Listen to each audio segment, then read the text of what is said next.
बहुत सी दरूद शरीफ है, नमाज में दरूद शरीफ पढ़ते नहीं पढ़ते? अरे कुछ हाँ लग बोलो, कुछ बोलो नहीं तो बोलो। नमाज में दरूद शरीफ पढ़ा नहीं पढ़ेगा, बहुत से लोगों को नहीं आता है। अगर आपको दरूद शरीफ नहीं आता है तो सिर्फ आपने सल्लल्लाहु अलैहि वसल्लम क्या सल्लल्लाहु अलैहि वसल्लम छोटी दरूद शरीफ है। अगर आप इसको पढ़ देंगे तो आपको एक मरतबा दरूद शरीफ पढ़ने के बराबर सवाब मिलेगा। और पूरी उम्र में, पूरी लाइफ में एक मरतबा दरूद शरीफ पढ़ना फर्ज है, कंपलसरी है, जरूरी है, लाजमी है। दरूद शरीफ की बात चलिए, बहुत जगह दरूद शरीफ पढ़ अल्लाहुम्मा सल्ली। अब कुछ जने बिल्कुल पढ़ते हैं दरूद शरीफ की अहमियत क्या है, तो हदीस शरीफ से। मैदान महशर में एक शख्स का नाम अमाल तौला जा रहा है। अपने नबी का पावर भी सुनते चलो। आज वहाबी क्या कहता है कि जिसका नाम मोहम्मद या अली है वो किसी चीज का मालिक और मुख्तार नहीं। अरे मेरे नबी का इख्तियार से मीज़ान अमल पर एक शख्स के नाम अमाल तौले जा रहे हैं। मीज़ान के माने होता है तराजू, दुनिया का पलड़ा। दुनिया का तराजू क्या है? जो गरवा होता है वो उसका पलड़ा नीचे और जो हल्का होता है उसका पलड़ा ऊपर। लेकिन मैदान महशर में जो गरवा पलड़ा होगा वो ऊपर रहेगा, हल्का पलड़ा नीचे रहेगा। सुनो, एक शख्स के नाम अमाल तौले जा रहे हैं। एक पलड़े पे उसकी नेकियां रखी गई, एक पलड़े पे उसके गुनाह रखे गए। नेकियां कम ठहरी, गुनाह ज्यादा आ गए।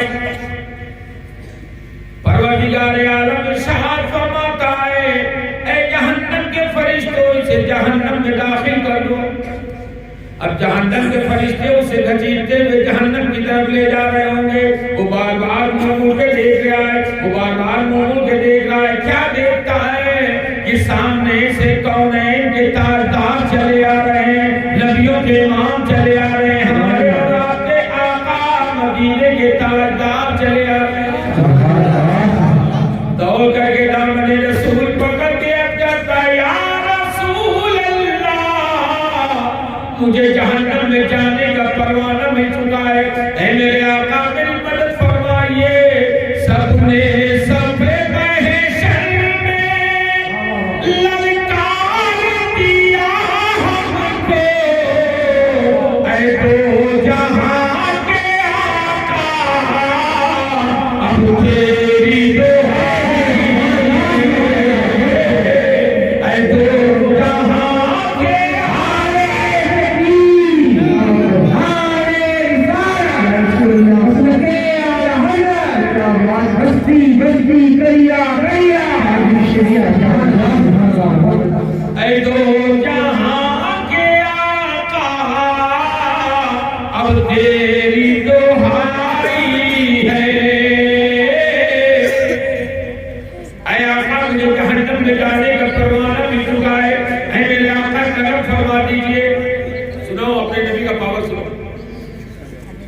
नौजवानों, आज बुढ़वे महफिल में बहुत कम नौजवान खुल जाता है। बुढ़वे से पूछो जो नहाए आए तो पूछे तो बच्चा आप मिलाद में नहाएंगे हमारे बच्चा हमने अभी दिखाई नहीं पड़ा तो कहाँ चला गया। अब बहु नाच हो या नौटंकी हो या पर्दा लगा हुई तो वह सबसे आगे जाके बैठा होते सवा साथ है और आखिर चीजों देखा दिखाई नहीं मुँह का दिखाई लगता है, लेकिन महफिल में होगा दिखाई नहीं आ। लेकिन नौजवानों, इसीलिए अल्लाह में अकबाल कहते हैं, वक़ाफ़े रूह जब बेदार होती है जवानों में, नजर आती है मंदिर उसको अपनी आसमानों में। याद रखो नौजवानों, आज यहाँ तुम लेके जाओगे और जब तुम लेके जाओगे तो इंशाअल्लाह ये जलसा भी कामयाब होगा। एक अल्लाह के वली के आस्थान के करीब हो रहा है। और ये क्या है जो का बना है बेटी में क्या ये काम हो मदरसा है, मदरसा जानो आज आए पढ़े पढ़े तो बता दी का हो। मस्जिद अल्लाह का घर है और मदरसा रसूल अल्लाह का घर है। मदरसा किसका घर है?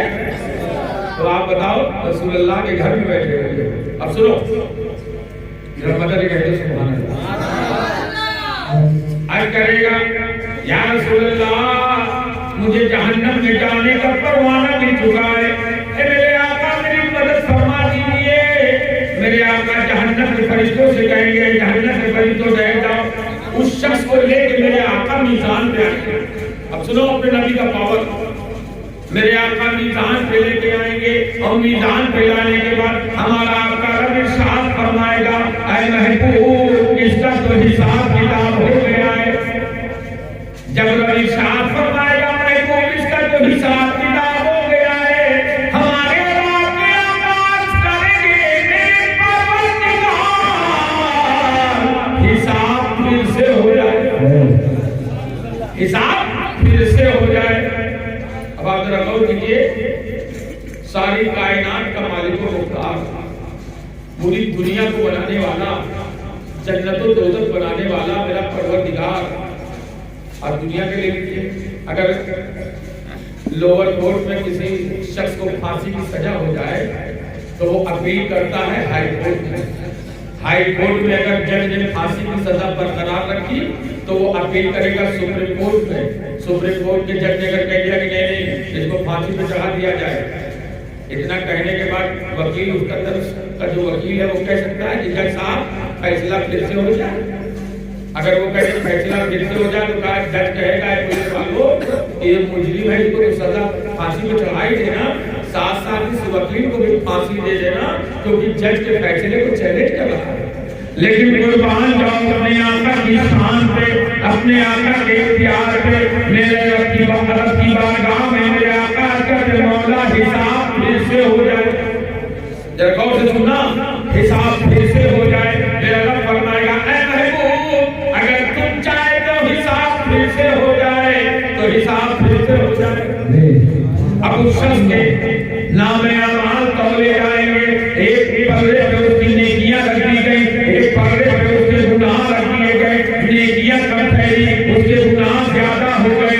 अब वो प्यारे आका की तरफ देखे गए, या रसूल अल्लाह मेरे गुनाह ज्यादा है, मेरी नेकियां कम है। उस वक्त मेरे आका एक पर्चा निकाल के उसके नेकियों के पल्ले पे रख देंगे। जैसे ही मेरे आका उसके नेकियों के पल्ले पे रखेंगे वो पर्चा, अब उसकी नेकियां ज्यादा हो गई, उसके गुनाह कम हो गए। हमारा आका रब इरशाद फरमाएगा, ऐ जहन्नम के फरिश्तों इसे छोड़ दो और ऐ जन्नत के फरिश्तों इसे जन्नत में दाखिल कर दो। जब उस शख्स को लेकर के जहन्नम जन्नत के फरिश्ते उसे जन्नत की तरफ ले जाने लगेंगे तब वो अर्ज करेगा, ऐ मेरे आका, ऐ मेरे आका, ऐ मदीने के ताजदार, आपने देखा कि मेरे गुनाह ज्यादा थे, मेरी नेकियां कम थी, लेकिन मेरे गुनाह जब ज्यादा थे, नेकियों का बदला कम था, आपने एक पर्चा मेरे नेकियों के पल्ले पे रख दिया। और जब आपने मेरे एक पर्चा मेरी नेकियों के पल्ले पे रख दिया तो मेरी नेकियां ज्यादा हो गई। ऐ मेरे आका, आखिर उस पर्चे में क्या लिखा था जो आपने मेरे नेकियों के पल्ले पे रखा तो मेरी नेकियां ज्यादा हो गई। मेरे आका इरशाद फरमाएंगे, ऐ मेरे नबी सुन ले, उसमें कुछ और नहीं लिखा था, तूने पूरी उम्र में सिर्फ एक मरतबा मेरे ऊपर मोहब्बत से जरूर शरीफ कर दिया था, तो आज मैं जाने महशर में तेरे काम एक मरतबा मोहब्बत से जरूर शरीफ कोई पढ़े तो उसकी नेकियां बढ़ जाती है। और हम लोग तो अल्हम्दुलिल्लाह महफिल में भी दरूद शरीफ पढ़ते हैं, मस्जिद में भी दरूद शरीफ पढ़ते हैं, मज़ार पे भी दरूद शरीफ पढ़ते हैं, लेकिन शर्त ये है जब भी दरूद शरीफ पढ़ो तो दिल लगाया करो मदीने वाले ताजदार। दरूद शरीफ दिल से पढ़ा करो मेरे भाई। बहुत से लोग कहते हैं कि हजरत कोई ताबीज बना दीजिए जिससे कम से कम मेरे घर में बरकत हो, मैं दौलत वाला हो जाऊं। अरे फ्री फंड की ताबीज है मेरे भाई, दरूद शरीफ कसरत से पढ़ना शुरू कर दो। जो रोजाना 1000 मरतबा दरूद शरीफ पढ़ेगा अल्लाह उसे मालदार कर देगा। अब ये मतलब लेना है कि तस्बीह ले लो 1000 मरतबा भांजे शुरू कर दो और नमाज को टाइम में पढ़ो, घर वाले का गाली रखो, नमाजों की पाबंदी करो और रोजाना 1000 मरतबा दरूद शरीफ पढ़ो, अल्लाह तुम्हें मालदार करेगा। अब अगर मेरी बात आपके पल्ले उतर गई है तो पूरा मजमा दिल को मत गुंबदे खजरा की जानिब लो लगा के पूरा मजमा एक मरतबा बाबा से बुलंद दरूद शरीफ पढ़ ले। अल्लाहुम्मा सल्ली अला सय्यिदिना मौलाना मुहम्मदिन व अला आलिहि व असहाबिहि व बारिक व सल्लिम सलातु व सलाम अलैका सय्यदी या रसूलल्लाह सल्लल्लाहु तआला अलैहि वसल्लम। एक मरतबा नबी और आले नबी दौड़ के दरूद शरीफ पढ़ो। अल्लाहुम्मा मुहम्मद सल्लल्लाहु अलैहि वसल्लम नहमदु मुहम्मद सल्लल्लाहु अलैहि वसल्लम अला नबीहि व आलिहि अफदल दुरूद व करम। आप गौर कीजिए, अगर टाइम ज्यादा नहीं अगर खाओ तो बैठिए, तो अगर कहिए तो दो तीन शेर मैं भी सुना दूं। एक मरतबा जरा बाबा से बोलते हैं सुभान अल्लाह, तो महफिल में बैठा करो कि सुभान अल्लाह माशाअल्लाह बोलो। फायदा क्या होगा? फायदा ये होगा सुभान अल्लाह का मतलब है अल्लाह पाक। सुभान अल्लाह का मतलब क्या है? दो बोले अल्लाह पाक। कोई परेशानी बोले में कोई चीज है जे नहीं बोले थे सिर्फ दो चीज, या तो होगा कोनो फुटका, या तो अगर कोनो फुटका है और अगर ये नहीं है तो मुंह में होकर गुटका। इस दुई आदमी नहीं बोले तो अगर फुटका है तो इंशाल्लाह इस महफिल के बरकत से फुटका दूर होगी, और गुटका है तो कुल्ली में हो। लेकिन सुभान अल्लाह बोलोगे तो अल्लाह की पाकी बयान करोगे। और मेरे भाई, जब कोई अल्लाह की पाकी बयान करता है, जब दिल से कहता है सुभान अल्लाह सुभान अल्लाह सुभान अल्लाह, तो रब अपने फरिश्तों से पूछता है कि रब सब जानता है। रब अपने फरिश्तों से पूछता है मेरे फरिश्तों मेरा बंदा क्या कह रहा है? फरिश्ते अर्ज करके मौला ये मुझे पाक कह रहा है। रब इरशाद फरमाता है ऐ मेरे फरिश्तों मैं तो पाक हूं ही, जिसने मुझे पाक कह दिया है मैंने उसको गुनाहों से पाक कर दिया। पाक होने का जरिया ये महफिल है कि नहीं है? तो आप जितना सुभान अल्लाह बोलते रहेंगे, रब की पाकी बयान करते रहेंगे, और जब रब की पाकी बयान करेंगे तो इंशाअल्लाह ताला अगर करम हो गया मदीने वाले आपका, अगर करम हो गया मदीने के ताजदार का, तो अल्लाह ताला हम लोगों की मग़फ़िरत फरमा देगा। ये जलसा क्या होता है? ये आपका मदरसा है। ये जो मदरसा की बिल्डिंग बनी है, ये छोटे छोटे बच्चे इसमें 8 से 10 बच्चे पढ़ने आते हैं, वो डेली आते हैं पढ़ने के लिए। लेकिन ये जो मदरसा लगा है, ये महीने में 2 महीने में साल भर में 6 महीने में मदरसा लगता है। ये मदरसा आप लोगों के लिए है। इसमें आने के बाद आप यहाँ को कुछ सीख करके जाइए, वरना पैसा इतना खर्चा किया है, पूरा गांव में आप अपने रात की नींद खराब कर रहे हैं, जिक्र मुस्तफा के लिए तो खराब कर रहे हैं। तो कम से कम ऐसी चीज यहाँ से लेके जाइए और उस पर अमल कीजिए। क्या कीजिए? क्या कीजिए? अमल कीजिए। जब आप अमल करेंगे तो इंशाल्लाह ये जलसा कामयाब है। और सिर्फ गाँव कराओ जलसा, चौहद्दी में चौतरफा तो कराए इतना शानदार बढ़िया बढ़िया मुकर्रिर मौलाना मौलवी लड़िया पर गाज दिया। जैसे कोई फायदा नहीं, इससे आपको कोई सवाब मिलने वाला नहीं है। लेकिन अगर ये हो जाए कि जितने नौजवान हैं, जितने कमेटी के लोग हैं, सिर्फ वही सुधर जाए तो पूरा गांव सुधर जाए। मुझे सही गलत बात है? सिर्फ नौजवान कोशिश कर ले कि मुझे सुधरना है। बम्बई से आएंगे, बम्बई में काम करते थे, वहाँ तो बताए काम की वजह से नमाज नहीं पढ़ी थे, और यहाँ आने के बाद गांव में घूमते रहते हैं, कभी मोबाइल चलाते हैं, एक टाइम नमाज पढ़ने नहीं है, क्योंकि यहाँ कोई काम नहीं है। नमाज पढ़ोगे घर में बरकत होगी। अब यहाँ हम आजकल बोलते हैं तो सबसे ज्यादा झूठ बोलते हैं। अब गौस पाक का मुर्गा जारी शरीफ आया, लीहे मुर्गा पूरे गांव टहला दिया। कहाँ गए हाफिज जी? मुर्गा हलाल के करी। दूसरे बताइए 4000 के लाए ना, अरे सिर्फ मुर्गो खाए के लिए हो, सिर्फ मुर्गो ना। गौसे पाक ने 40 साल तक ईशा के वजू से फजर की नमाज पढ़ी। क्या पढ़ी है?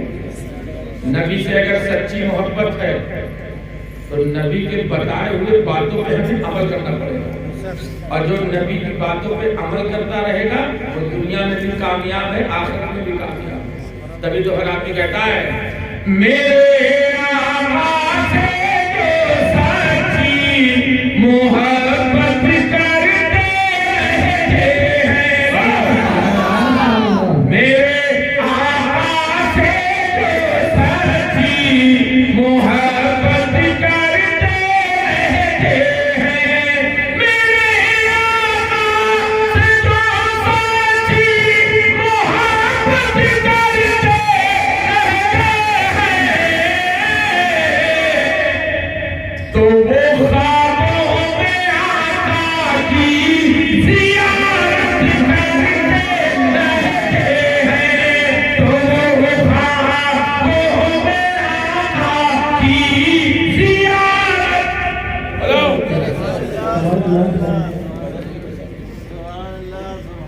तो ख्वाबों में आका की ज़ियारत। आका की ज़ियारत कब होगी? जब पाठ रही हो तब, जब नमाज पढ़ी हो तब। और एक से सुनो, यहाँ आस्ताना है। किसका आस्ताना है? नाम जाना तो है? बोलो पता एकदम पर बोलो सलामत हो, जब तक मिट गए होते। ये अल्लाह वालों का ही मैदान है जो सलामत हो, बाहर रोजी रोजगार चलते हैं। और बहुत जने कहते हैं कि मजाक करना चाहिए।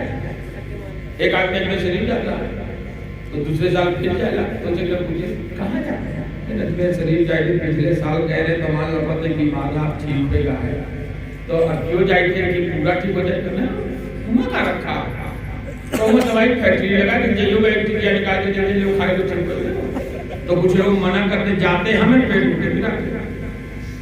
तो इन लोगों के लिए क्या शेर है? इन अल्लाह वालों से जो भी बगावत करते हैं, जरा मतलब के बोलो सुभान अल्लाह। और इसको शेर इस तरह पलट दो, मेरे अब्दुल्ला साहब से बगावत करते हैं, इन अल्लाह वालों से जो भी बगावत करते हैं, तो मेरे कौसुल वरा उनकी मरहमत करते हैं।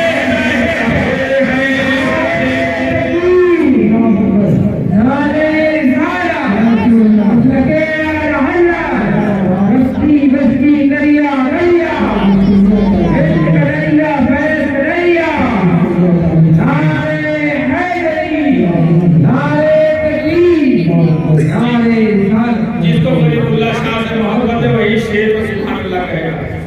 जिसको गरीबुल्लाह शाह रहमतुल्लाह अलैह से मोहब्बत है वही सुभान अल्लाह कहेगा। अब जिसको गरीबुल्लाह शाह रहमतुल्लाह अलैह से पूरी मोहब्बत है, उनके चौखट से जो लगाव रखता है, हाथ उठा के जोर से कहते हैं सुभान अल्लाह। ये चाय वाला पूरा हिंदुस्तान खराब कर दी से चाय लेके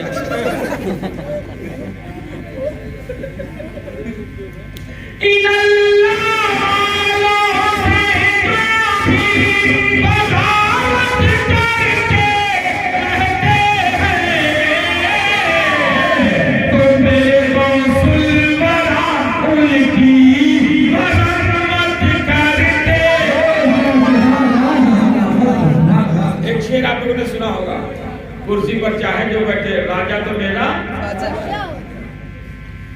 जो गरीबों के टुकड़ों पे पलता है वही बोले, और जो दूसरे टुकड़ा पलते हो ईमानदारी से बताओ, अगर गरीबों के टुकड़ों पे पलते हो सारे लोग बोलना कुर्सी पर चाहे जो बैठे राजा तो मेरा। एक साल में हमने शरीफ लिया तो 5-7 शहीदों पुलिस वाले एक पतला दुबला आदमी को लिए जा रहे थे अस्पताल के अंदर। तो जो लाइन होते वो लाइन से बेलाइन दूसरे लाइन से ले जाए लगे, वो जो मुजावर है सब पकड़ के दर जाए जाओ। तो पुलिस वाले कहते तुमने इसको बदतमीजी दिया, जानते हो ये कौन है? कौन है? कहीं अरुणाचल प्रदेश का राज्यपाल है, गवर्नर है, तो इसकी राष्ट्रपति ना है। ये बादशाह हिंदुस्तान का आस्थाना है, जहाँ राष्ट्रपति भी आता है तो लाइन लगा के आता है। मेरे आला हज़रत तहरीर फरमाते हैं कि गरीब नवाज का आस्थाना वो आस्थाना है जहाँ दुआ करो फौरन कबूल हो जाए। शेर सुनो, जिसके दिल में गरीब नवाज से सच्ची मोहब्बत होगी वही बोलेगा, वही बोलेगा। ये सच्चा शेर है। क्या जमाना हो गया खाजा पिया को पर्दा फरमान, मतलब ये बोलो यार,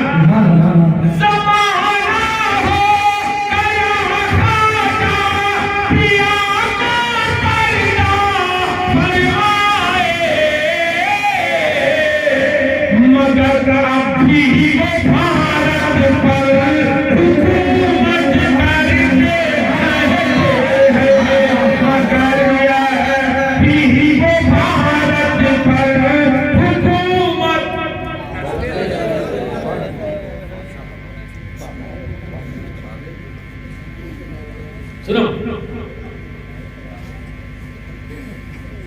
आज के हिंदुस्तान में एक प्रदेश है पंजाब, नाम सुना? पंजाब प्रदेश का नाम सुना? पंजाब प्रदेश में एक जिला है भटिंडा। भटिंडा सुनो, मेरा नबी सारे नबियों का इमाम, मेरा नबी सारे नबियों का इमाम, और मेरा गौस सारे वलियों का इमाम। अब एक नबी की बात सुनो और एक वली की बात सुनो। मेरे नबी ने जो कह दिया वो हो गया, और गौसे आजम ने जो कह दिया वो हो गया। भटिंडा में एक जगह है, भटिंडा चले जाओ, वहां पे एक सहाबी रसूल का मजार बना हुआ जिनका नाम है बाबा रतन हिंदी।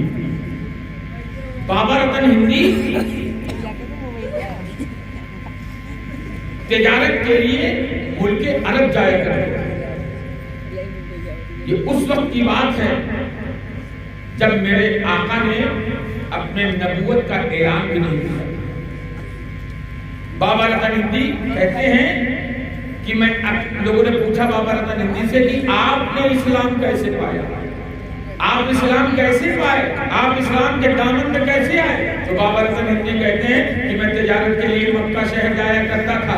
एक मर्तबा मैं तिजारत का सामान लेकर के मक्का शहर जा रहा था कि जब मक्का की वादी में पहुंचा तो क्या इतनी तेज बारिश शुरू हो गई, इतनी तेज बारिश शुरू हो गई। मैं किसी तरह भागते भागते जा रहा था। मैं क्या देखता हूँ कि उसी बारिश में एक नाला बह रहा था। नाले के इस तरफ एक खूबसूरत बच्चा खड़ा हुआ था। एक बच्चा नाले के इस तरफ खड़ा हुआ था, बारिश में भीग रहा था। मैं भी करीब पहुंचा तो मैंने इशारे में ही उस बच्चे से पूछा कि क्या बेटा ये नाला पार करना चाहते हो? और वो बच्चा इतना खूबसूरत था कि आज तक मेरी निगाहों में इतना खूबसूरत बच्चा नहीं देखा। तो आप खूबसूरत बच्चा नहीं देखा ही नहीं, बल्कि आज तक किसी माँ ने इतना खूबसूरत बच्चा पैदा ही नहीं किया है। क्योंकि वो बच्चा अरबी में कुछ बोल रहा था। मैं हिंदुस्तान का था, मुझे अरबी तो आती नहीं थी, लेकिन मैंने इशारे में पूछ लिया कि बच्चे क्या नाला पार करना चाहते हो? तो बच्चे ने सर हिलाया। मैंने उस बच्चे को उठाया, उठाने के बाद अपने कंधे पर सवार किया और उसके बाद नाला पार करा दिया। बच्चे को जब कंधे से उतारा तो बच्चा अरबी में कुछ कह रहा था। मेरे समझ में तो कुछ नहीं आया, लेकिन एक बार मेरे समझ में आया कि वो बच्चा जाते जाते मुझसे कह रहा था, अल्लाह तेरी उम्र में बरकत दे, अल्लाह तेरी उम्र में बरकत दे, अल्लाह तेरी उम्र में बरकत दे। और ये जुमला उस बच्चे ने 7 मरतबा कहा। वो घर चला गया, मैं तिजारत के लिए पहुंच गया, तिजारत करता रहा और महीनों 2 महीनों के बाद फिर मैं वापस आ गया इंडिया। एक दिन मैं इंडिया में काफी साल के बाद मैं बिल्कुल अपने आंगन में कुर्सी लगाए बैठा था कि क्या देखता हूँ कि चौधरी का चांद पूरे आबोताब के साथ चमक रहा है। लोगों ने आकर के बताया कि यही चौधरी का चांद है। मैं घूर करके चौधरी के चांद को देखने लगा। क्या देखता हूँ कि एकाएक चांद 2 टुकड़े हो जाता है। मैंने अपने आंखों में हाथ फेरा। मैंने कहा मेरे निगाहों की खता तो नहीं है। मैं बहुत घूर के देखता रहा तो देखता रहा कि चांद के 2 टुकड़े हो चुके हैं। जब चांद के 2 टुकड़े देखा, मैं घूर के देखता रहा। थोड़ी देर के बाद मैं क्या देखता हूँ कि चांद 2 टुकड़े था, फिर आपस में मिल जाता है। उसके बाद आई गई बात खत्म हो गई। कुछ दिन के बाद मक्का शहर से लोग तिजारत करने इंडिया आए हुए थे। जब भी आते थे तो वो मेरे यहाँ ही ठहरते थे। मैं जाता था तो उनके यहाँ ठहरता था। जब मेरे यहाँ आए तो ऐसे शाम के वक्त गुफ्तगू शुरू हो गई। तो मैंने कहा ऐ लोगों एक बात बताओ, क्या तुम्हारे मक्के में भी नजर आया था? मैंने देखा था एक दिन चौधरी का चांद चमक रहा था। एक बैग वो चांद 2 टुकड़े हो जाता है, थोड़ी देर के बाद वो चांद आपस में मिल जाता है। क्या तुमने भी देखा था? तो मक्के वालों ने कहा अरे तो मेरे मक्के की बात है। कहा कैसे? कहा हमारे यहाँ मोहम्मद इब्ने अब्दुल्लाह सल्लल्लाहु अलैहि वसल्लम मोहम्मद इब्ने अब्दुल्लाह है जो अपने आप को नबी होने का दावा करते हैं। अबू जहल ने कहा अगर आप नबी हैं तो चांद के 2 टुकड़े कर दीजिए। एक इशारा किया, चांद के 2 टुकड़े हो जाते हैं। अबू जहल ने कहा मिला दीजिए। हाथ का इशारा किया तो मिल गया चांद। अब बाबा रतन हिंदी कहते हैं कि अब मेरे दिल की तमन्ना हो गई कि अब हो न हो उस चांद के 2 टुकड़े करने वाले का दीदार कर लिया जाए। मैंने सामान सफर बांधना शुरू किया, तिजारत का सामान बांधना शुरू किया। तिजारत का सामान इकट्ठा करते करते मुझे 4 साल बीत गए। 4 साल के बाद मैं मक्का शरीफ के लिए रवाना हो गया।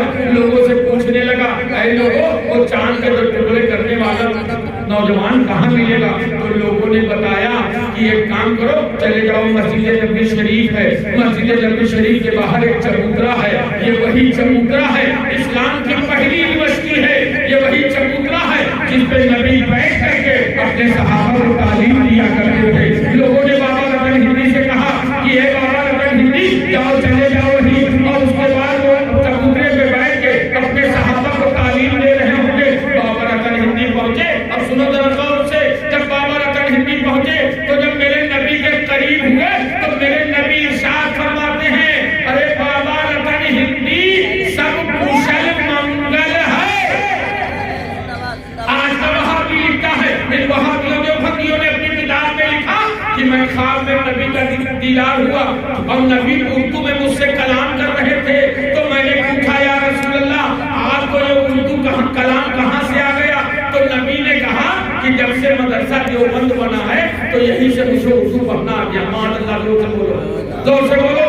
अरे बताओ मुसलमानों, आदम अलैहिस्सलाम को 1000 जबानों का इल्म था और जो नबियों का इमाम, मेरे नबी पूछ रहे हैं इस बाबा रतन हिंदी सब कुशल मंगल है? तो बाबा रतन हिंदी कहते हैं, या रसूल अल्लाह, मुझे भी कोई मौजूदा दिखा दीजिए। अबू जहल को मौजूदा दिखाया, चांद के टुकड़े हो गए, मुझे भी कोई मौजूदा दिखा दीजिए ताकि मैं ईमान ले आऊं, मैं भी इस्लाम में दाखिल हो जाऊं। तो मेरे नबी फरमाते हैं, बाबा रतन हिंदी, मेरे बचपने का वो मौजूदा तुम्हारे लिए काफी नहीं है। कहा क्या? कहा जब तुमने मुझे अपने कंधे पे बिठाया था और नाला पार कराया था तो मैंने चलते चलते क्या कहा था? अल्लाह तेरे उम्र में बरकत दे, अल्लाह तेरे उम्र में बरकत दे, अल्लाह तेरे उम्र में बरकत दे। 7 मरतबा कहा है, हर मरतबा पर अल्लाह ताला ने तुझे 100 साल की उम्र अता फरमा दिया है। 700 साल तक बाबा रतन हिंदी इसी हिंदुस्तान की सरजमीं भट्टी पंजाब प्रदेश के भट्टीपुरा जिले में जिंदा रहे। 7 साल के बाद आपका विशाल वो सहाबी रसूल है। एक साहब को मैं तबलीग कर रहा था, एक दिन वो चले गए भटिंडा और उन्होंने वहीं से फोन किया कि ये बाबा रतन हिंदी का मज़ार है, उसी के बगल उनके ऊँट का भी मज़ार है। आज का वहाबी कहता है कि मेरे नबी को किसी चीज का इख्तियार नहीं। अरे इख्तियार की तो बड़ी बात है यार, यहाँ हमारा बहुत इख्तियार हो रहा है। अब नबियों के इमाम ने कह दिया तो 700 साल हो गया। अब आओ चलते हैं इसी उत्तर प्रदेश में एक जिला है इलाहाबाद, अब वो प्रयागराज हो गया है। इलाहाबाद में हजरत मुनव्वर अली शाह का आस्थान। बाज़ किताबों में लिखा है कि ये उनके भांजे हैं, बाज़ किताबों में लिखा है कि उनके गुलाम हैं। हजरत मुनव्वर अली शाह सोचने लगे कि आगे हयात क्या होगा, कि आदमी पी लेता है तो मरता नहीं है। गौसे आदम दिल के हाल को जानने वाले गौसे आदम फरमाते, बेटा मुनव्वर क्या सोच रहा है, मेरे वजू का पानी पी ले, तुझे आबे हयात का मतलब समझ में आ जाएगा। गौसे आदम ने वजू करना शुरू किया। बाबा मुनव्वर अली शाह ने नीचे चुल्लू लगा दिया। 1 चुल्लू पिया, 2 चुल्लू पिया, 3 चुल्लू पिया, 5 चुल्लू पी लिया। तो गौसे आदम फरमाते, बेटा मुनव्वर बुढ़ापे की सौगतें बर्दाश्त न कर पाएगा, बुढ़ापे की तकलीफ बर्दाश्त न कर पाएगा। बाबा मुनव्वर अली शाह ने 6वां चुल्लू पी लिया, 7वां चुल्लू पी लिया। 7 चुल्लू पीने के बाद जब गौसे आदम वजू से फारिग हुए तो इरशाद फरमाते हैं, ऐ बेटा मुनव्वर सुन ले, तुमने 7 चुल्लू पिया है, हर चुल्लू पर परवरदिगार आलम ने तुझे 100 साल की उम्र। आपको बताऊं 700 साल तक बाबा मुनव्वर अली शाह इस हिंदुस्तान की सरजमीं पर इलाहाबाद में जिंदा है। आप बताते हैं लोग कि आग का ढेला नीचे उतर आता था, जब कोई आता था मिलने के लिए तो आग का ढेला ऊपर उठाते थे, तब लोगों से बात करते थे। और कारी साहब निकला, सरकार मुजाहिदे मिल्लत की पहली करामत वहीं से, सरकार मुजाहिदे मिल्लत की पहली करामत वहीं से। सरकार मुजाहिदे मिल्लत फरमाते हैं लोग कि जब आपकी गाड़ी जिस गाड़ी से जाते थे तो कहीं गाड़ी आगे निकल जाए तो वापस कर वापस कर वापस कर, वापस गाड़ी से उतरते, हजरत मुनव्वर अली शाह का चौखट छूटते और लोगों से कहते हैं, लोगों हम गरीबों के लिए मुनव्वर अली शाह का आस्थाना बगदाद सानी, बगदाद सानी है। एक बार एक बूढ़ी औरत अपने पागल बच्चे को लेकर पहुंच गई। हजरत मुजाहिद मिल्लत से कहा कि हुजूर ये मेरा बच्चा पागल हो गया, इसको अच्छा कर दीजिए। मुजाहिद मिल्लत फरमाते हैं, बाबा जी अपना काम कर, मैं खुद पागल हूँ, मैं इसको कहाँ ठीक कर दूंगा। कहा नहीं, मैं आपकी मुरीदा हूँ, मेरे बच्चे को आपको अच्छा करना पड़ेगा। जब बहुत सिर पकड़ लिया तो सरकार मुजाहिद मिल्लत फरमाते ले जा अपने बच्चे को, इस पागल लड़के को ले जा मुंडेबोरेली शाह के आस्थाने पे जंजीरों में बांध देना और मजार का फूल खिलाती रहना और मजार का पानी पिलाती रहना, तेरा बच्चा अच्छा हो जाएगा। जरा गौर करो मुसलमानों, वो मुरीदा थी, मुरीदा मरीजा नहीं थी, मुरीदा थी।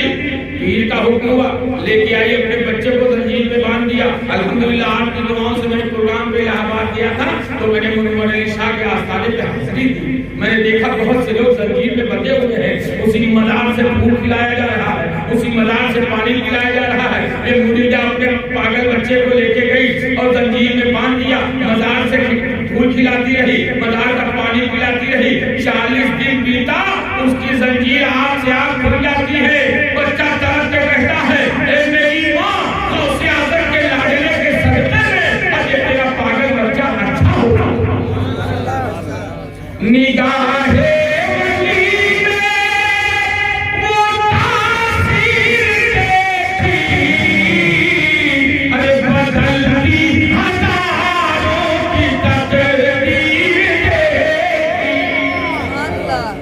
गौसे आज़म की शान है। और सुनो, गौसे आज़म की शान सरकार हाफिज़ मिल्लत की बारगाह में एक शख्स पहुंचा। सुनो, और तुम लोग भी है मेरी माँ बहन, तुम लोग भी सुन लो, काम की चीज बता के जा रहा हूँ, सुनो तुम लोग भी सुनो ध्यान से। सरकार हाफिज़ मिल्लत की बारगाह में एक शख्स पहुंचा, हज़रत मैं बहुत गरीब हूँ, मैं बहुत गरीब हूँ हज़रत, करम फरमा दीजिए। सरकार मुजाहिद मिल्लत ने कहा, सुन तेरी गुर्बत दूर हो जाएगी। कहा कैसे? कहा 11 तारीख न छोड़ना। 11 समझो कि अंग्रेजी में बताइए, 11 तारीख क्या समझो? अरबी की 11 तारीख। सरकार हाफिज़ मिल्लत कहते हैं 11 तारीख न छोड़ना। अगर कुछ नहीं होगा तो शीरनी न भी मिलेगा तो थोड़ा सा शक्कर रख के गौसे पाक के नाम से फातिहा दिला। अगर कुछ नहीं होगा तो सिर्फ एक गिलास पानी रख के गौसे आज़म के नाम से फातिहा दिला देना। अल्लाह ताला तेरे घर में बरकत फरमा। उसने कहा कि मैंने 11 नहीं छोड़ा, साल भर के बाद 4 गाड़ियों के साथ पहुंच गया और ला करके तोहफा तहफ़ देता है, मदरसे में चंदा भी देता है। कहा सरकार मैंने 11 नहीं छोड़ा तो गौसे आज़म ने मुझे भी नहीं छोड़ा। अब मैं इतना मालदार हो गया हूँ कि मैं सिर्फ अपना नहीं बल्कि अपने पूरे घर वालों को खिला। 11 तारीख ये गौसे आज़म का महीना चल रहा है। गौसे आज़म से सच्ची मोहब्बत करो, गौसे आज़म से सच्ची मोहब्बत करो। लेकिन हाल क्या है? हाल क्या है? हम लोग सिर्फ मुर्गा में खाए जा रहे हैं। तो उस पार के 11 में आवता है ना तो मुर्गा, और बैठे हैं मुर्गा 4-5 हज़ार रुपये मुर्गा। आजकल तो सरकार गौसे आज़म जब 4 साल 4 महीने 4 दिन के हुए तो उनके वालिद हज़रत अबू सालेह मूसा जंगी दोस्त बोले निकले बिस्मिल्लाह कराने के लिए। सुनो, बिस्मिल्लाह कराने के लिए निकले। आजकल तो बिस्मिल्लाह का रवाज खत्म हो गया,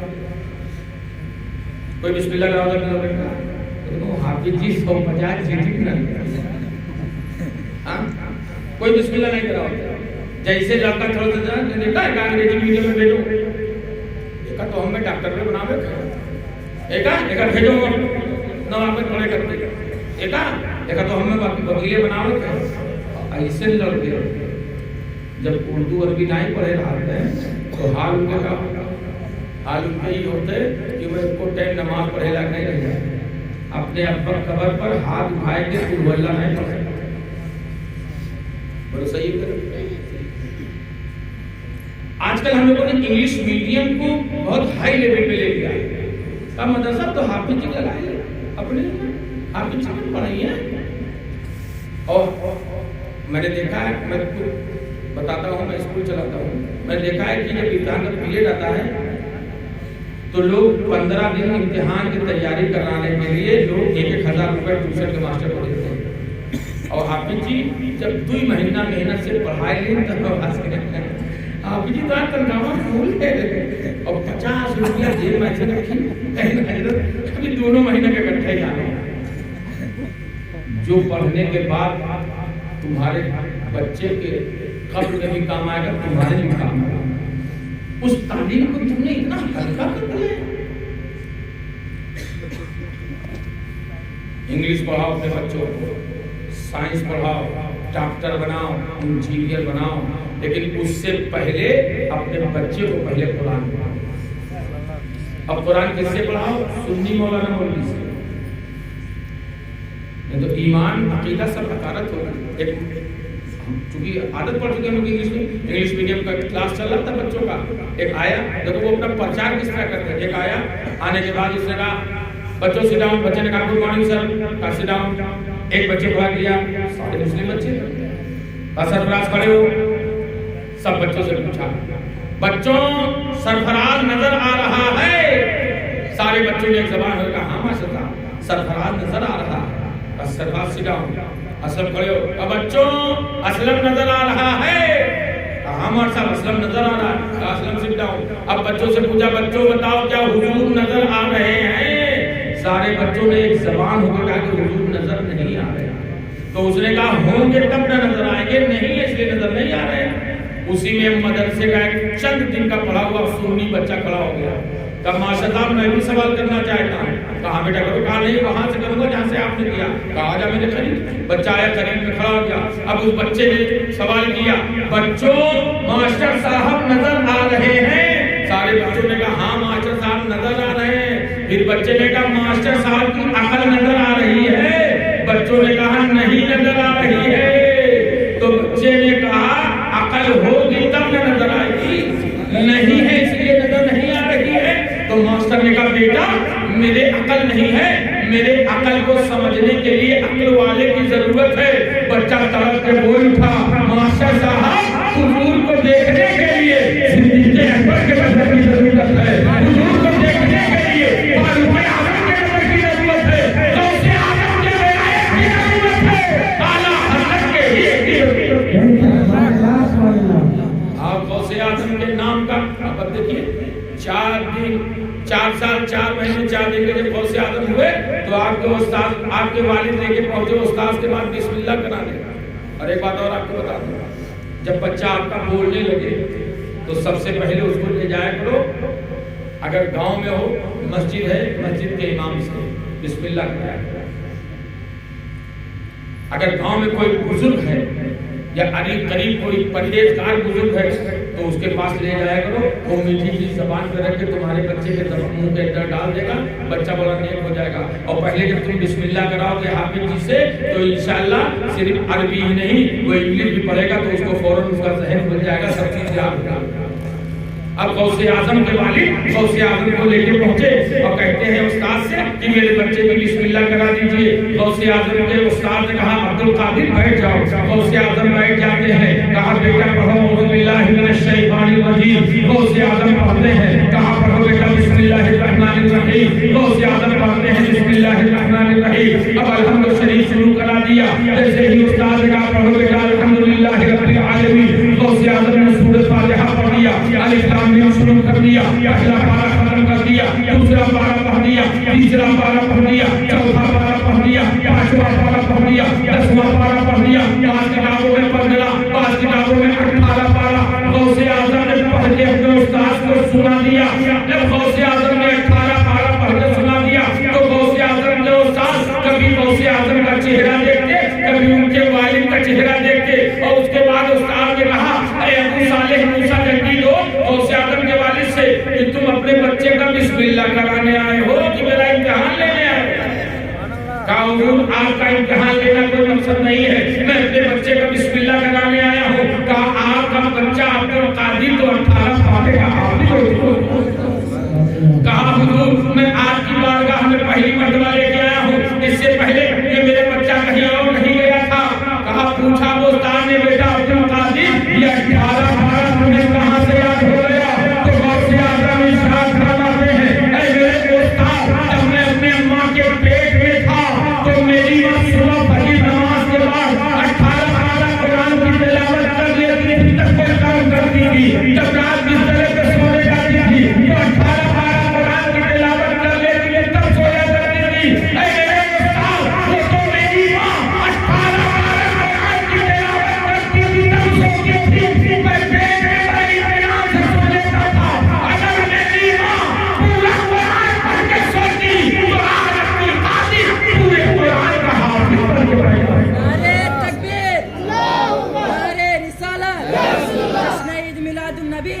हाजी दूल्हा हजरत बाबा गरीबुल्लाह शाह। ईमानदारी से बताओ, क्या आज हमारे घर ये माहौल है? हमारे घर में हमारी माँ बहनें जब हमल से होती हैं तो उनसे कहा जाता है कि नमाज पढ़ा करो, कहाँ से पढ़ लेंगे? और ये हाल है कि बच्चे को उसका असर पड़ता है। जब माँ नेक होती है तो बच्चा बहुत से आदर होता है। जब माँ नेक होती है तो बच्चा गरीब नवाज होता है। जब माँ नेक होती है तो बच्चा गरीब उल्लासा होता है। इसलिए अपने अंदर नेकी पैदा करो। क्या पैदा करो? थोड़ा से बोलो यार। एक तो नेकी कब पैदा होगा? नेकी कब पैदा होगा? जब हम चाहेगा। बोलो सही गलत? जब हम खुद सोचे कि हमें नेक बनना है तो बताओ हम नेक बन जाएंगे कि नहीं बन जाएंगे? आजकल का हाल क्या हो गया? आजकल का हाल ये हो गया कि अगर मस्जिद में ही प्रोग्राम किया जाए तो 5-6 जने बैठा रहेगा, बाकी मस्जिद में कोई नहीं दिखा है ना पाक के अंदर। आजकल हम लोग का माहौल ये बन चुका है कि हम लोग 1 घंटे के लिए सिर्फ पाक होते हैं। कौन दिन? जुमा वाले सिर्फ 1 घंटे के लिए पाक होते हैं। अब वो कैसे पहला आजान बाद दौड़ के पंचायती नल पर झकिया नहाई, पटना दाल लेकर पहन के घुटना खोले डालते। मर्दों को नाव से लेकर के घुटने के नीचे तक ये छुपाना फर्ज है। क्या है? अच्छा ईमानदारी से बताओ, हम लोग घर, बहुत से लोग घर में अंडरवेयर पहन लेते हैं कि नहीं पहनते? जो चीज फर्ज है आप उसको तर्क कर रहे कि नहीं तर्क कर रहे? तो बताओ गुनहगार हो कि नहीं हो? इसीलिए लुंगी है। ये तो सूफी साहब बैठे, नबी की सुन्नत है लुंगी है। इनको मैंने आज तक कभी पजामा देखा नहीं। ये ऐसे सूफी हैं अल्हम्दुलिल्लाह, ये तैबत में रहते हैं। हमारे आपके घर का माल, हमारे घर में जवान जवान बेटियां भी होती हैं, जवान जवान बहनें भी होती हैं। और हम लोग का हाल ये है कि हम लोग आप सोच रहे हो कि चट्टी छोड़कर चट्टा मारेंगे। हम पाक होते हैं तो थोड़ी देर के लिए पाक होते हैं। हमारा हाल ये हो गया है कि हम थोड़ी देर के लिए पाक होते हैं, पूरे पूरे हफ्ते नापाक रहते हैं। और पाकी आधा ईमान है। क्या है? जोर से बोलो, पाकी आधा ईमान है। जब आप नापाक रहोगे तो आपकी रोजी में बरकत नहीं होगी। आप जब नापाक रहोगे तो आपके घर में बरकत नहीं होगी, आपके घर में परेशानी रहेगी। और सुनो, एक मरतबा मेरे आका सल्लल्लाहु अलैहि वसल्लम का सुनो, आका सल्लल्लाहु अलैहि वसल्लम एक कब्रिस्तान से गुजर रहे थे। आगे बढ़े तो एक पेड़ से एक शाख टूटा, एक टहनी टूटी, हरा भरा टहनी, उसके 2 टुकड़े किए, दोनों कब्र पे रख के आगे बढ़ गए। जैसे ही आगे बढ़े सहाबा खड़े हो गए, या रसूलुल्लाह माजरा समझ में नहीं आया। कहा है मेरे सहाबा, इन दोनों कब्र के मुर्दों पर अजाब हो रहा था। मैंने ये हरा भरा शाख इसलिए रख दिया है, जब तक ये हरा भरा रहेगा तब तक ये अल्लाह की तस्बीह करता रहेगा। और जब तक अल्लाह की तस्बीह करता रहेगा कब्र के जो है कब्र के मुर्दे से अल्लाह अजाब उठा लेगा। इन दोनों कब्र के मुर्दों पर अजाब हो रहा था। और सहाबा से मेरे आका इरशाद फरमाते हैं, जानते हो इन कब्र के मुर्दों पर अजाब क्यों हो रहा था? सहाबा कहते हैं, अल्लाह और उसका रसूल मुझसे ज्यादा जानता है। मेरे आका इरशाद फरमाते, सुनो मेरे सहाबा, इसके एक कब्र के मुर्दे पर इसलिए अजाब हो रहा था कि वो पेशाब की छींटों से बचता नहीं था। और एक कब्र के मुर्दे पर इसलिए अजाब हो रहा था कि वो हमेशा झूठ बोला। अब आप बताओ ईमानदारी से हमारा हाल क्या? हम बोलते हैं कि झूठ बोलते हैं, और खड़े खड़े लोग पेशाब करते हैं। आजकल तो चीज चल रहा है इतना टाइट कि भैया बैठे नहीं पाओ। इतना टाइट चीज हम देखे, हम कहते यार इधर पैरवा ईमान गवा का सर ईमान गवा कर बहुत जगह पंडित लगा चढ़ावत है। अब बताओ, जब खड़े खड़े तुम गड्ढे की तरह पेशाब करोगे तो छींटे ऊपर पड़ेगी कि नहीं पड़ेगी? बोलो मेरे भाई, तो पड़ेगी कि नहीं? और जब छींटे ऊपर पड़ेगी तो तुम गुनहगार होगे कि नहीं होगे? नापाक होगे कि नहीं होगे? और जानते हो कब्र पे तैराब जो होगा तब मेरे आका फरमाते, एक शख्स पेशाब की छींटों से नहीं बचता। मेरे भाई, जिंदगी चंद होता है। अच्छी अच्छों को आपने देखा होगा कि कब्र के हवाले हो गए, जिनको अपनी बॉडी में बहुत नाज था, जो सुबह और शाम डेली जिम करने जाया करते थे, नाश्ता उनके आगे नौकरानी लगाया करती थी, मोटे चंद दिन नहीं लगे तो उसी मिट्टी में चले गए, उसी कब्र में चले गए। सारी ऐश दुनिया में रह गई। आपको कितने साल जिंदा रहना है? आजकल तो हाल ही हो गया है। पहले आदमी 60-70 साल का हो जाता था, तब लोग कहते थे उनकी तबीयत खराब हो गई है, पूरा गांव उनको देखने जाता था। उसके बाद सुनाई पड़ता था कि उनका इंतकाल हो चुका है। आदमी पहुंच जाता था कि इंतकाल हो गया, मिट्टी चले हम देखे आए। आज का हाल ये हो गया कि नौजवान हाईवे पे जा रहा था, एक्सीडेंट हो गया, मर गया। आजकल का हाल ये हो गया कि बिल्कुल नौजवान था, बिस्तर से उठा था, अटैक पड़ गया, मर गया। अब तो जिंदगी का कोई ठिकाना नहीं। पता चला कि जब बूढ़े बाप के कंधे पे जवान का जनाजा जा रहा है, जवान का अब मौत का पता ही नहीं। पहले आदमी बीमार होता था, वजह क्या है? वजह ये है कि उनकी खानगी अच्छी होती थी, उनका उठना बैठना अच्छा होता था। इन देहातियों से पूछो, इन बुजुर्ग से पूछो, इनका हाल क्या होता था कि ईशा की नमाज के बाद खा के सो जाते थे और 4 बजे रात में उठ जाते थे, फजर की नमाज पढ़ते थे, उसके बाद खेत पहुंच जाया करते थे। ठंडी ठंडी हवाएं इनको लगा करती थी, इनका जिस्म पावरफुल रहता था, इनके बदन में ताकत रहती थी। आज हमारा हाल क्या है? आज हमारा हाल ये है कि रात के 2 बजे तक हम मोबाइल देखते हैं। बोलो सही है? करें गुस्सा को तो उतर बनी, गुस्सा तो उतर बनी। आज हमारा हाल ये हो गया कि रात के 2 बजे तक 3 बजे तक हम मोबाइल देखा करते हैं और 4 बजे नींद आती है तो उठते हैं 10 और 11 बजे। तो बताओ रोजी में बरकत होगी? ईमानदारी से हमारी रोजी में बरकत होगी? हम परेशान रहेंगे मेरे भाई। इसीलिए फरमाया गया कि फजर नमाज पढ़ने के बाद सोया मत करो, इससे रिस्क में तंगी आ जाती है। हम गौसे पाक से सच्ची मोहब्बत करते हैं। गौसे पाक का हाल तो ये था कि ईशा के वजू से फजर की नमाज 40 साल तक पढ़ी।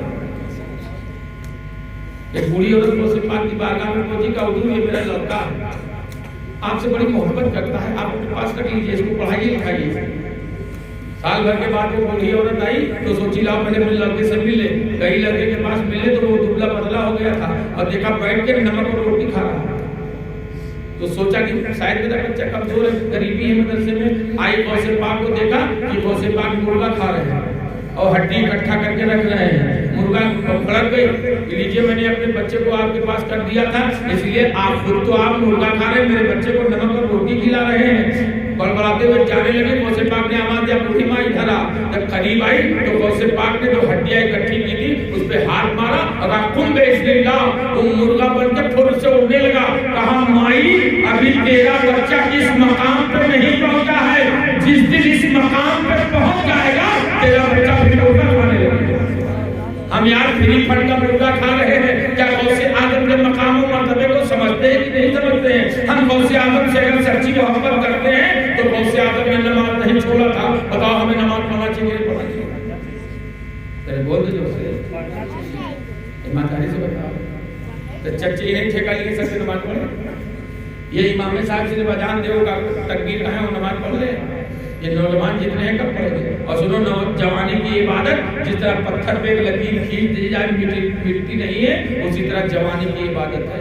जवानी की इबादत अल्लाह को बहुत पसंद है। गौसे आजम से मोहब्बत है, गरीब नमाज से मोहब्बत है यार, लेकिन हम फिर भी नमाज में पाबंद नहीं। हम अपने पड़ोसी का ख्याल नहीं करते हैं, हम अपने पड़ोस का ख्याल नहीं रखते हैं, हम अपने भाई का ख्याल नहीं रखते हैं। आजकल देख लीजिए पड़ोस में झगड़ा है, पता चला खाना पीना बंद है, गांव में दोस्त से झगड़ा है। ये क्या है? ये मोहब्बत है? ये मोहब्बत नहीं है। याद रखना, जब तुम पड़ोसी से मोहब्बत रखोगे, पड़ोसी का ख्याल करोगे तो अल्लाह तुम्हारा ख्याल करेगा, अल्लाह तुम्हारा ख्याल करेगा। इसलिए मुसलमानों अपने आप को नबी के सुन्नत के तरीके पे डालो, नबी के सुन्नत के तरीके पे डालो। डालते हो? एक शख्स दुकान लगाए हुए जब मार्केट था, एक शख्स पहुंचा एक मुसलमान की दुकान पर और दुकान पे पहुंचने के बाद कहता है कि मुझे ये सामान दे दे, कितने का मिलेगा? उसने कहा मेरे यहाँ जो सामान है इतने का मिलता है, लेकिन वो सामने जो दुकान है यही सामान इतने ही रेट पे वो दे देगा, जाकर तुम वहां से ले लो। कहा नहीं मैं तेरे दुकान पे आया हूँ, तू मुझे दे दे। कहा नहीं तुम उसके दुकान पे जाकर के ले लो। वो शख्स गया और वहां से सामान लिया। सामान लेने के बाद वापस आया, कहा एक बात बताओ, जब तुम्हारे दुकान में ये सामान मौजूद थी तो तुमने मुझे क्यों नहीं दिया, तुमने सामने वाले दुकानदार के पास क्यों भेज दिया? उसने कहा सुनो, मेरा इतनी बिक्री हो गई है कि मेरे बच्चों का पेट भर जाएगा, लेकिन मेरा सामने जो दुकान वाला है उसके पास अभी कोई ग्राहक नहीं गया है। मैं सोचता हूँ कि मेरे बच्चे खाएं और उसके बच्चे भूखों रहे, ये मेरे दिल को गवारा नहीं, मेरा मजहब इस चीज की इजाजत नहीं देता है। वो यहूदी था, उसने कहा सामान तो वहां लिया है, लेकिन ईमान में तुझसे लेना चाहता हूँ। जब तू इतना अच्छा है तो मजहब इस्लाम कितना अच्छा होगा, और जब मजहब इस्लाम कितना अच्छा है तो नबी आखिर कितना अच्छा होगा। तो पहले के लोग इस तरह मोहब्बत लोगों से करते थे, और आजकल हाल तो ये है, ये दुकान करते हैं, आगे होकर दुकान में जाओगे तो 40 का दी तो हम लोग 30 दे देते। बोले सही है गलत है मेरे भाई? इसलिए एक दूसरे से मोहब्बत रखो, आगे पता चला किसी की बुराई सुनो, दिल बहुत बड़ा रखो, दिल बड़ा रखो। आजकल का हाल ये हो गया है कि मौलवी की बुराई कर रहा है, इमाम की बुराई करता है, बाप बेटे की बुराई करता है, भाई की बुराई करता है। यही वजह है बेबरकती, यही वजह है बेबरकती। आजकल आलिम की इज्जत काहे कर रहा है? कुछ आलिम ऐसे हैं जिनकी परहेजगारी पूरा जमाना जानता है, और कुछ आलिम तो इतना बेटहा है कि उनका सिर्फ पैसा से मतलब है, बस पैसा हो चाहे जैसा हो, हर जगह घुसा रहता है, दतियान रही एकदम से। आज ये हो गया है लोगों का, ऐसे लोग ऐसे हाफिज मौलवी से आप दूर हो, बैठेंगे 4 लोग के बीच में। आजकल देखा मैंने तो कहे तेंदुलकर कितना रन बनाएगा, कपिल देव क्या करना, गांगुली है कि चला गया। अरे अल्लाह के बंदे, यही वजह कि इनके साथ जो आलिम मौलाना साथ रहा हैं, उन्होंने समझ जाते कि हमारा हजरत कितने पानी में, उन्होंने समझ जाते